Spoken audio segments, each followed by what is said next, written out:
এরপর হচ্ছে এই দুটো ফরসেপস। এই দুটো ফরসেপস প্রথম এসেছিল কোলেসিস্টেকটমি অপারেশন। এইটা প্রথম করেছিলেন Lord Moynihan. Lord Moynihan he is one of the pioneers of open cholecystectomy. Carl Langenbeck in 1872 did the first open cholecystectomy operation. সেই ওপেন কোলেসিস্টেকটমিকে ফান্ডাস ধরে ট্রাকশন দেওয়ার জন্য গলব্লাডারে, আর গলব্লাডারের হার্টম্যান পাউচকে ধরে ডাউন অ্যান্ড আউট পুল করার জন্য এটা ইউজ হয়। ক্লিয়ার? এটার নাম ময়নিহ্যামস কোলেসিস্টেকটমি ফরসেপস। ময়নিহ্যামস cholecystectomy forceps কি জন্য ইউজ হয়? For open cholecystectomy to hold the fundus and to often hold the Hartmann's pouch during open cholecystectomy. আর এটার নাম হচ্ছে হেনরি গ্রেস cholecystectomy forceps। অনেকে এটাকে রাইট অ্যাঙ্গেল ফরসেপস বলে। কেউ যদি রাইট অ্যাঙ্গেল বলে আমি তাকে পাস মার্ক দিতে বাধ্য।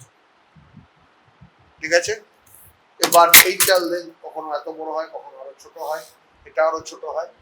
এটা বেসিক্যালি প্রথম ইউজ হয়েছিল to dissect the cystic artery and cystic duct during cholecystectomy. কিন্তু মনে রাখবি এখন কোলেসিস্টেকটমি ছাড়াও প্রায় সমস্ত অপারেশনে ডিসেকশন করার জন্য এটা ইউজ করা হয়। কেন? কিরকম? ধর এই দুটো আঙুল, এটা সিস্টিক ডাক্ট, এটা সিস্টিক আর্টারি। সাপোজ আমার কি কাজ? সিস্টিক আর্টারিতে ক্লিক করাতে হবে। আমি ডিসেক্ট করার জন্য যদি এটা দিয়ে করি, এটা করি, এটা দিয়ে তো ডিসেক্ট করছি, তাহলে পড়াবো কি করে তাই হবে? তার বদলে আমি যদি এটা নিয়ে এই জাস্ট এইটুকু ঢোকাতে পারি, এই টিপটা আমি এখানে দেখতে পেলে এখানে আমি সিল্ক করে তুলে নিতে পারবো, সিল্ক উঠে গেল, সিল্কটা বাদে টাইট করতে পারবো।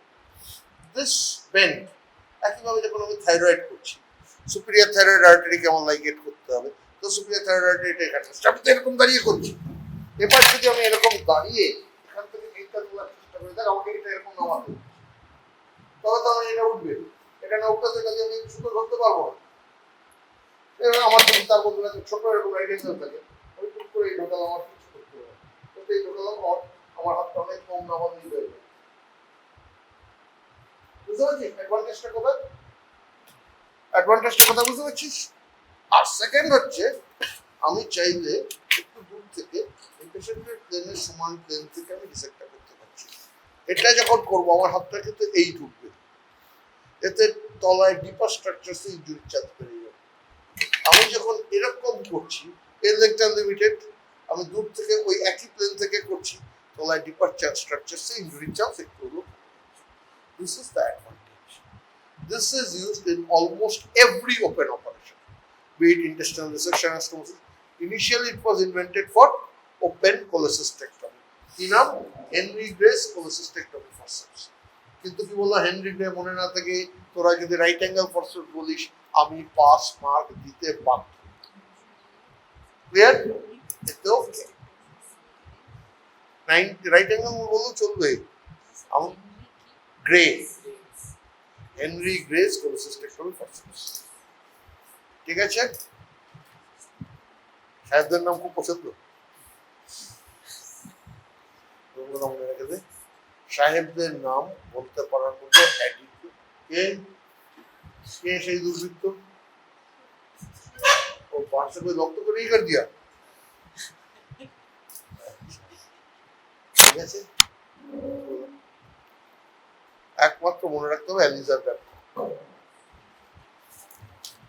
অ্যালিজার ব্যাপকক, ঠিক আছে? কলকাতায় একটা জুসের দোকান আছে রেলিস। কেন জানিস? কেন জানিস রেলিস নাম? ওর মালিকের নাম রনদীপ সিং। রনদীপ সেটা হয়ে গেছে পাবলিক কাছে রেলিস। অরিজিনাল মালিকের নাম রনদীপ সিং সরদার, বুঝলি? এক সরদারজি, তার নাম হচ্ছে রনদীপ সিং। ওইরকম নাম লিখে RALLI রনদীপ, রনদীপ সেটা পাবলিক কাছে হয়ে গেছে রেলিস। শরবত কা দোকান। These are very good sherbets, I must say.